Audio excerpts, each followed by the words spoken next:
Okay, सो अगर आपने boys के सीजन 5 का लेटेस्ट एपिसोड यानी एपिसोड 6 अभी तक देख लिया है तो आपको डेफिनेटली ये पता चल चुका होगा कि अब भाई ऑफिशियली होमलैंडर बन चुका है।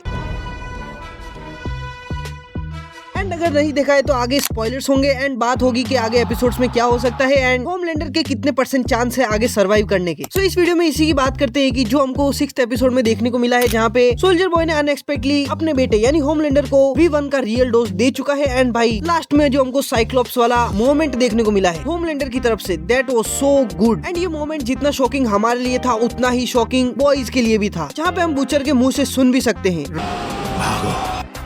सबसे पहली थियरी तो यही बनती है कि अपना सोल्जर बॉय ही होमलैंडर को मारेगा, not logically but technically yes. जहाँ पे हमने एपिसोड 6 में ही देखा है कि सोल्जर बॉय बॉम्ब साइट को अपने चेस्ट ब्लास्ट करके उसका सारा V1 अब्सॉर्ब कर लेता है एंड उसको एक नॉर्मल ह्यूमन में कन्वर्ट कर देता है, जबकि बॉम्ब साइट के पास V1 की पावर थी। सो अगर ये इसी ट्रेजेक्टरी को फॉलो करते हैं तो होमलैंडर के भी साथ ऐसा ही कुछ कर सकते हैं, जहाँ पे सोल्जर बॉय उसको बिट्रे करके उसकी पावर्स छीन लेगा एंड नॉर्मल गाय बना देगा। देन फिर नेक्स्ट थियरी आती है मरी मरो के ऊपर, जो हमको जैनवी में देखने को मिली थी। एंड उसको इन लोगों ने इतना पावरफुल कम से कम बना लिया हो कि वो होमलैंडर के अंदर से पूरा V1 खींच के निकाल सके उसके ब्लड के थ्रू, बट इसके चांसेस मुझे तो अभी कम लग रहे हैं। देन फिर अपनी एक और थ्योरी बात करती है सिस्टर सेज के ऊपर, जिसका की मास्टर प्लान होगा कि होमलैंडर को V1 मिल जाए एंड फिर उसके बाद उसके ऊपर नेगेटिव इफेक्ट्स देखने को मिलेंगे, क्योंकि हमको पता ही है एपिसोड 1-2 से ये लोग सेटअप कर रहे हैं कि V1 काफी ज्यादा डेंजरस है एंड इसके साइड इफेक्ट्स भी काफी ज्यादा खतरनाक है, जिसे कुछ ही लोग सर्वाइव कर पाए। सो सिस्टर सेज की प्लानिंग यही होगी कि होमलैंडर V1 ले ले एंड फिर उसके ऊपर उसका नेगेटिव इफेक्ट होने लगे एंड फिर इवेंचुअली वो बॉयज की एंड सोल्जर बॉय की हेल्प से उसे मार दे। बट इन सब थियरी में से कुछ भी सच हो, बट एक चीज तो तय है एंड वो है